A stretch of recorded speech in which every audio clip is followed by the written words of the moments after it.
Topic number 2.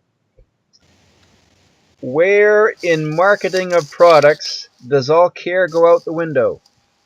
Can you stop a company from producing a line of offensive, racist, LGBTQIA plus, phobic, anti-Semitic, etc. products?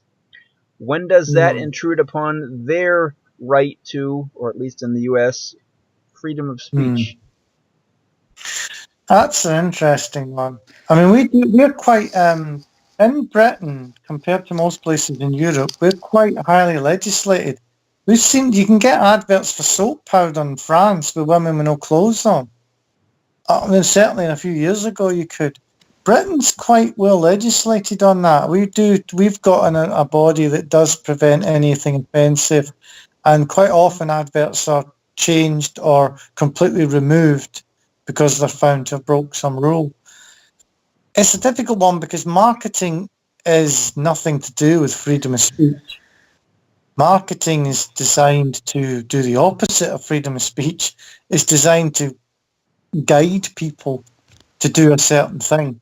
Now, in the benign sense, it basically means you point to their product and not somebody else's, and tell people the merits of their product over somebody else's.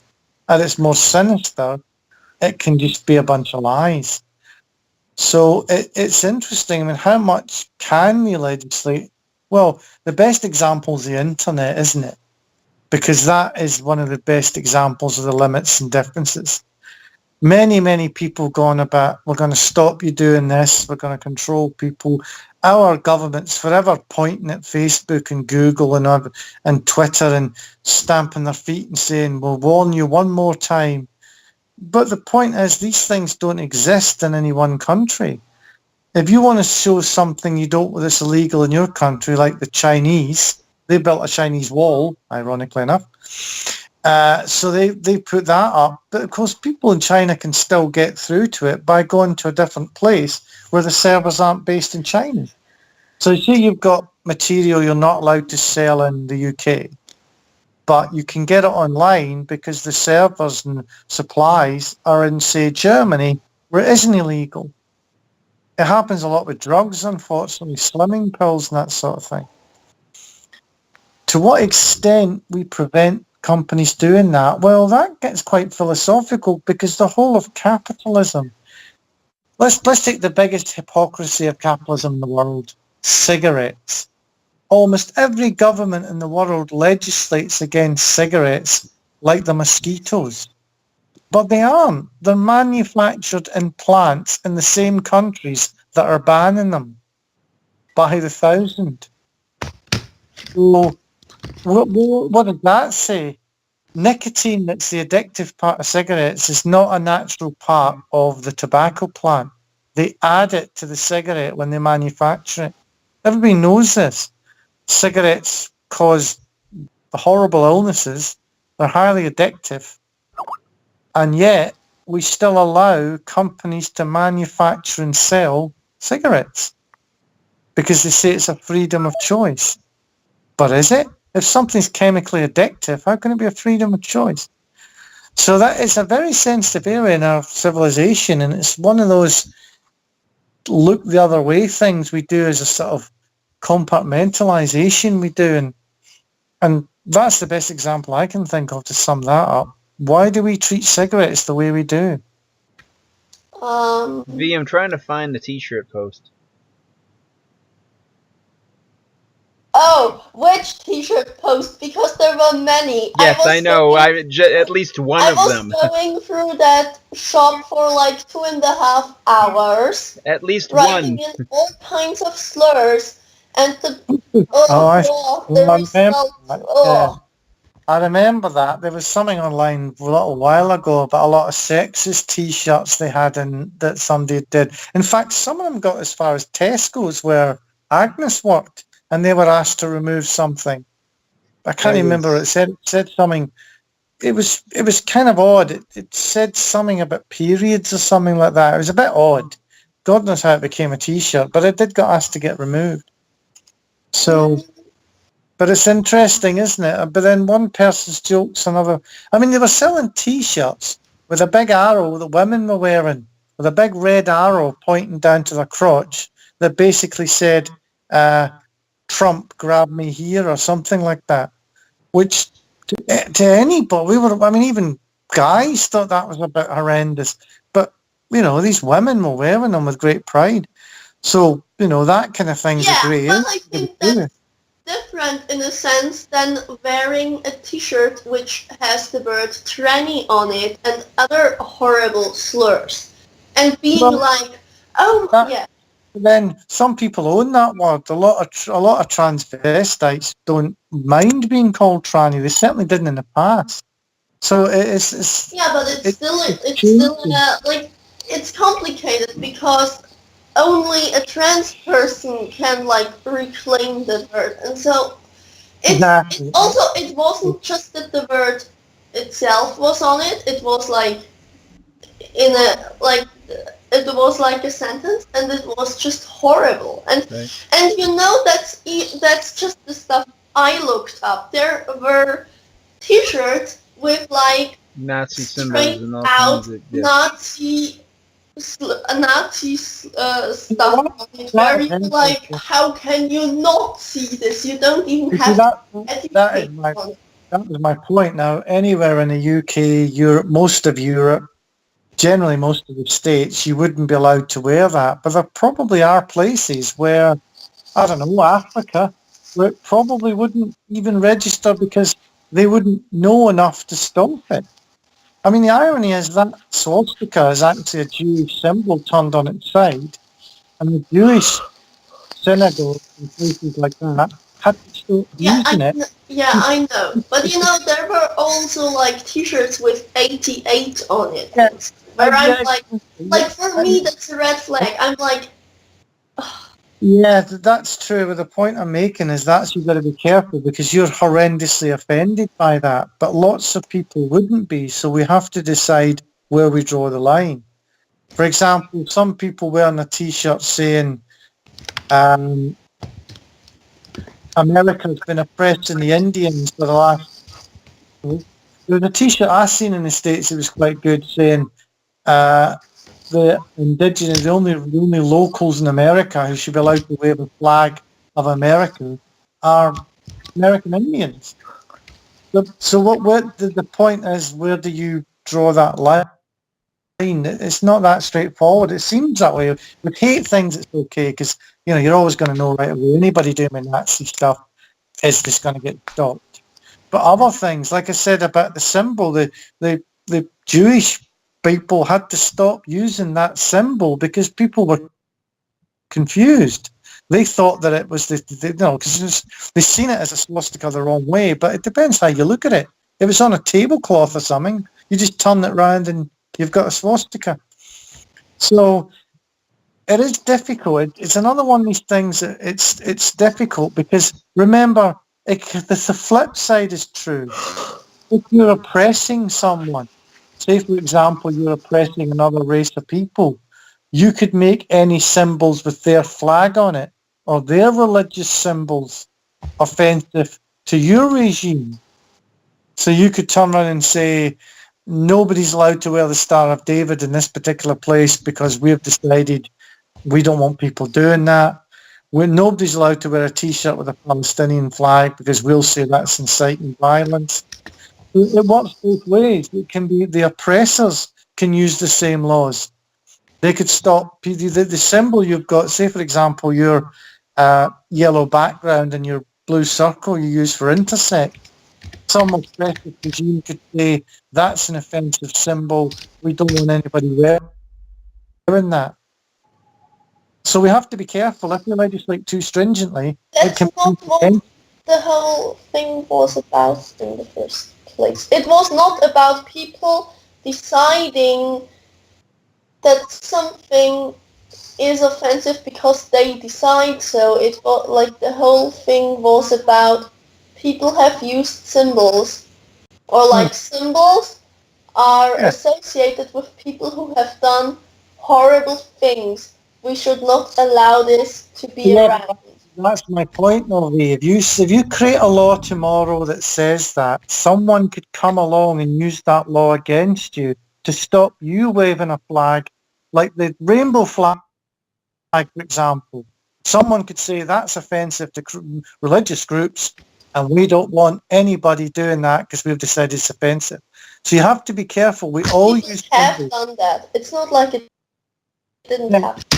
No, I'm not saying it did. What I'm trying to say is we have to be careful what we do because it works both ways. It can be used against us as well because symbols are used by everybody.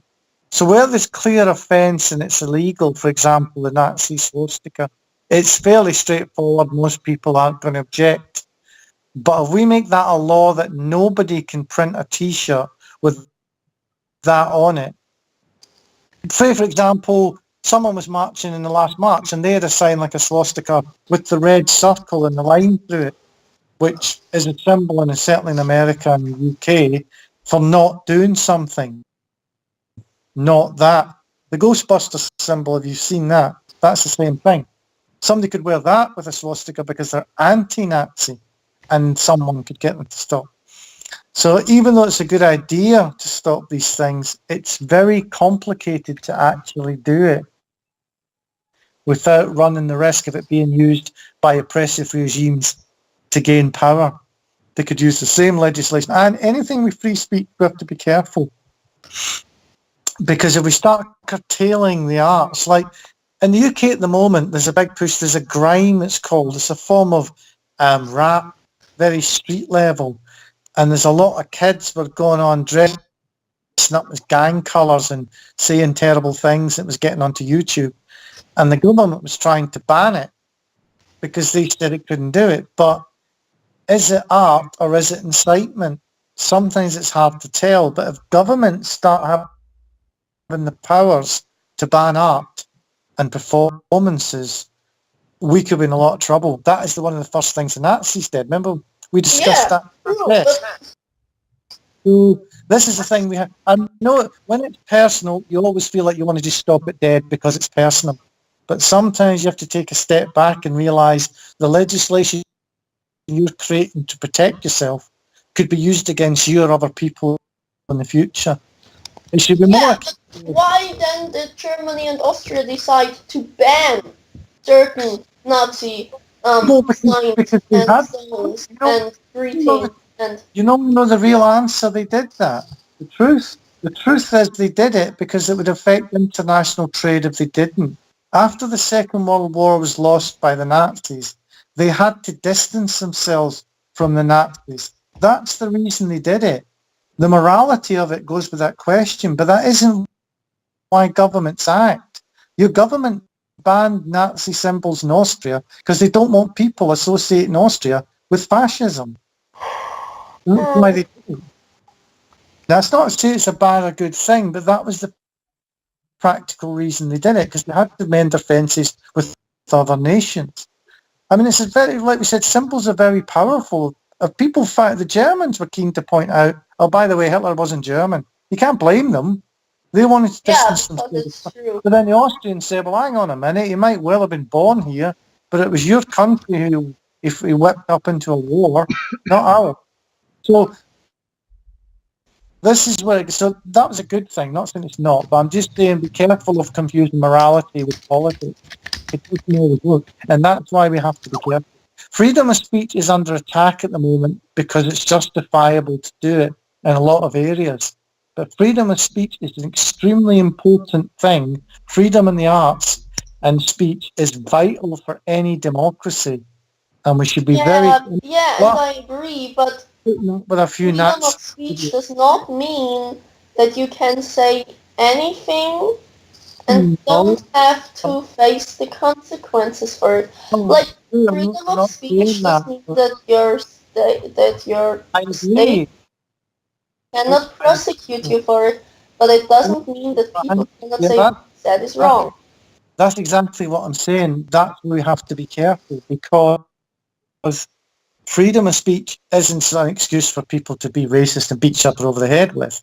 But by the same token, we have to put up with a certain amount of that to preserve freedom of speech. We had to look at America. They had to put up with so much of it. Donald Trump got elected. But has Donald Trump been elected reason enough to start curtailing freedom of speech laws in the States? No, it's not. It's a tragedy and it was misused, but we're always going to get people misusing it, and we have to be careful not to overreact to that. One moron wearing a Nazi T-shirt is not going to bring the world down. But the law that stops people wearing T-shirts that could be found to be against the current powers that be could. So that is why it's a subtle thing. It's a subtle thing. And personally, I don't think governments spend nearly enough time on it. I think it's a very under-discussed area, and it really should be. Because, bear in mind, most governments, if they're honest, don't actually like freedom of speech. They want to have their power and use it. They don't want the people... Yeah, of course they don't like freedom of speech, because that means people can criticize them without the government being able to prosecute them. Exactly, which is a vital part of any democracy we have to preserve. This is a very, very complicated area, and it really, to me, it doesn't get enough attention. I think this should really be in the UN, shouldn't there? I think it should be discussed a lot more carefully than it actually is, because it is an important thing. Symbols and freedoms are good. I mean, freedom of the press, for example, is under assault at the moment. We have posted that last nonsense from Donald. Not only in the US, it's getting... Exactly. You guys are illustrious, suffering a very much a right-wing backlash as well at the moment. So there's a lot of that stuff. Yeah, but our journalists are not giving in, at least not yet. No, I don't think so, and they don't think they will. However, in order for them not to give in, they have to have certain laws protecting them. Otherwise, they can't do their jobs. If they can't print something that's risky to the governments, then they can't do their jobs. And that's how oppression regimes are created. That's where fascism comes from. And right-wing extreme groups, that's where control comes. Left-wing extreme groups as well. I mean, Russia's suffering from it at the moment. The PR that Putin puts out in some kind of chat. The first one here, this is on a mug. Blowing a tranny means something different to a mechanic. That's what I was talking about. Yes, that's... yeah.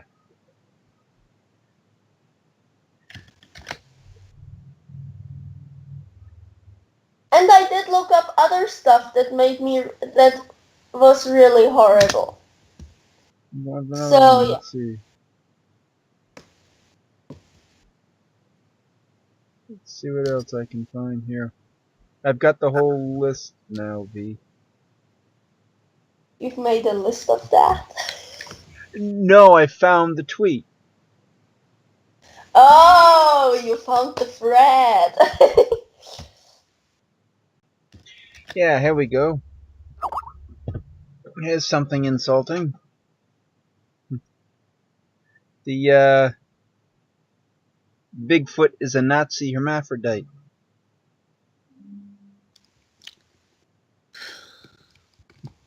What a nice word.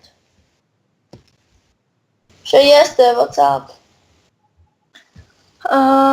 I was thinking of sharing something with you. The whole and the whole talk and Russ's argument about us being slaves to whatever production that comes out. Have you read The Freedom of Speech by George Bernard Shaw? No. It's like one of the greatest things ever. I should read it. I have no idea. Freedom of speech can be abused, but you can't live without it. And yeah, it's a bit like the internet. Governments look for any excuse to curtail it they can. Without it, you don't have a democracy. You can't have a democracy without a freedom of speech, because people can't say what they believe unless they do it. And of course, you're always going to get creeps as well. But, you know, and in some ways, give these guys enough rope, they hang themselves. That's what happened to UKIP in the UK. What is this? Nicest pointed at freedom. There we go. Yes, it's an interesting concept. Freedom. Another thing I'm not Shall I teaching read them. that one? I don't know if Ross, you probably didn't hear it when I read it. I'm going to read that Okay. first one again, V. Just so that... You can read it, I'm prepared. There was a mug. The mug. Something written on Yeah. a mug. It says, blowing a tranny means something different to a mechanic. And that is That's one of the, yeah. what I was talking about, Ross. It was not like the word itself, which I know some people claim. It was this sentence, which is like... Who was it aimed at? Where were they selling it? It's on should I say where it is? No, not that. I'm just curious as to what the market was. And we know what it means, but Yeah. I know a lot of people wouldn't. So It was like an online shop. Yeah. for like engineers, because one, you're No. going to know they mean McLaren, They they mean have transistor. T-shirts and all kinds of merchandise. Sounds very nerdy, don't you? First of all, you got to know the meaning transistor and electronics. Then you've got to know it also means a transvestite or transsexual. And so it's quite a specialised piece of gubbins. So Yeah, it's a curious one. Yeah, it sounds more like a bunch of nerds who haven't really thought things through rather than an active campaign. It's tasteless because they don't really know what they're doing, because it does sound a bit childish to me. You know what happens, don't you? Anybody can make a T-shirt and a mug now. You don't have to be skilled. You can do it in your own home. So, it's an interesting one, yeah. So there's more than that, but I don't see the rest of them. I only see a certain amount for some reason. maybe they're taking them away. Let me use Twitter advanced search, because the queen of Twitter. Twitter advanced search. What is that? Another analytical tool, is it? No, what happens when you tweet like a pro. It's basically like tweet search. It's just that you can literally search by a Twitter handle in a specific time frame. It mentions these words and so on. I'm gonna share the link with you. It's very good. Yeah, it's like an interesting tool, because I've got so many bloody stuff on Twitter now. I've got so many bloody followers that I know that bit you suddenly remember something, you want to reference it and can't bloody find it on. Twitter's hellish yourself. Because you think, oh, I know that's like that other thing, and then you said, oh God, I've got like 400 notifications since then, so I'm never going to find it. I need to find it. Sorry, advanced. No rush. Do it anytime. Yeah. Where is it? It's from June 7th. Thank you. That makes it a lot easier. Yeah, it makes it easier to find.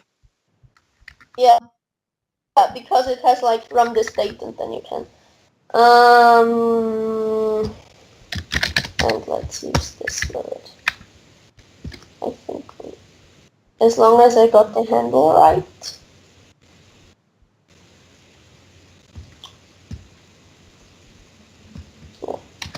No, but go on, Robbie. I don't have a lot to go on. I'm looking. The other one that you said. What's that? The other. The one that said Bigfoot is a Nazi hermaphrodite. Is that what it was? Yeah. God. Yes, there's a lot of it. Well, there's a lot of that about. Seems to hate it. It's understandable. But see, that kind of stuff, in order to, how would you stop that without impaling freedom of speech? There's a grey area, because the thing is, most freedom of speech violations or violations of that nature, offence violations, require intent. It's a bit like murder being more serious if you mean it. So if those people can say it was just a bad joke, then you can't really stop them doing it. No, the thing started out because the online shops said TERF is a slur, but they had Nazi stuff on their web. I think that's an interesting example as well. That's a modern one. Now, TERF is difficult to prove as a slur because it's also a hashtag, and the people who are TERF cannot be a slur. TERF is literally a descriptor. It's tricky now. So what is it? Because it's just a collection of letters. I mean, admittedly, the people using it are very extreme. I mean, they're practically a joke because they're so far over the right. They can't see past themselves. But it's a difficult thing to prove as actually a slur because, unlike, say, the swastika, the Nazi flags, Nazi eagles, the symbol is used by the people being served as their symbol. So you would have to block the word simply because it's being used as the word TERF, which means you couldn't discuss TERFs. So you see how complicated it can get in some ways. So it's never going to be, this is never going to be a straightforward answer. You can individual things and say, this is offensive. But even what you just said about the trannies, it'd be difficult to get that because they would say, well, it's a joke between people who share that joke. It's not particularly funny, but it's not engendering hate because it's only aimed at each them and not you. That mug isn't meant for transsexual people. It's meant for bigoted engineers. But you can't really prove they're bigots, just that they've got bad sense of humour. Also, I think it's much less about like who it is directed to. It's much more about like who feels offended by it. Actually, it's completely not. It should be, because what the argument is because there are... No, what I'm saying is, yes, from what your point of view of the argument, but we're talking about the marketing legal side of things. You can't do that because some people are offended by everything. There are Christian people arguing the same thing. They won't serve same-sex marriage couples in the restaurants or bed and breakfasts, which they're not legally allowed to refuse in Britain because they say it's offending their religious beliefs and values. So there's a kind of... then you can change your religion but not your sexual orientation. No, but they're not going to change their religion, are they? Then that's the point. They're not going to change because they think they're the ones being offended. The trouble is that these things sound like they're absolute and they're not. Now, we all know you shouldn't do that. But preventing people doing it is a different thing. Right. Because you have to start making laws that can end up causing more harm than they serve. Of course you have to be careful, and I'm not really talking about laws, I'm just like... But that's the point. We understand the offence, we share it, but it doesn't really help if we can't do anything about it. I mean, education's a good thing. I think half the people buying that cup are more naive than anything else. They don't realise they're offending stuff. They just think it's a clever wordplay. And they're nerds and they like clever wordplays. They don't really mean to offend anybody. It's just naivety. But if it was explained to them that the person that's indirectly aimed at finds it highly offensive, then the majority of people would just put it away. There's also, like we say, there's intent as well. A lot of people are just... They don't mean real harm. And unlike the people selling Nazi T-shirts and flags, these people are just tactless, careless, and don't even understand what they're doing. So education is probably the key there. It's probably make it like done online that loads of people find this stuff offensive.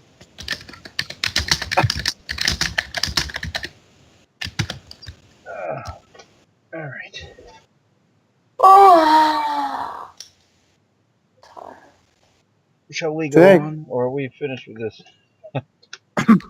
It's up to you guys.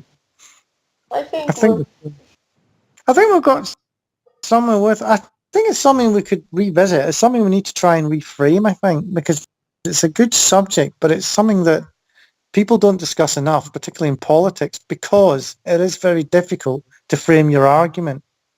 because it does trip over freedom of speech.